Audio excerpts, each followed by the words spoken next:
আহারে থাক কান্দো না, আমিও ছোট থাকতে ভাবতাম ট্যাংরা মাছ বড় মাছ হয়ে পাঙ্গাস মাছ হয়। আমিও তো ভাবতাম মানুষ সুন্নত করলে খাসা হয়। ধুরু কি কও, আমি তো ভাবতাম মূলা পাকলে গাজর হয়। আরে আমি তো কাউরে বিশ্বাস করাইতেই পারলাম না যে ফুলকপি আর পাতাকপি জামাইবো।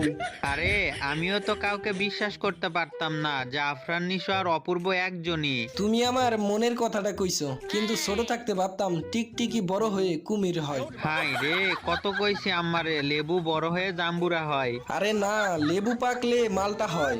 আমি তো এখনো ময়ূরের পাখায় তেল দিয়ে বইয়ের মধ্যে রাখি, বাচ্চা দিবে এই আশায়। এইদিকে মুরগি হাঁস এক ঘরে থাকে দেখা ছোট থেকে ভাইবা আসলাম তারা জামাইবো। আর আমাদের সেই মাছ চোর বিড়ালকে দেখে ভাবতাম বড় হয়ে একদিন বাঘ হবে। তাই নাকি? আমি তো আইজো ভাবি কোকিল বড় হয়ে কাক হবে। আমি তো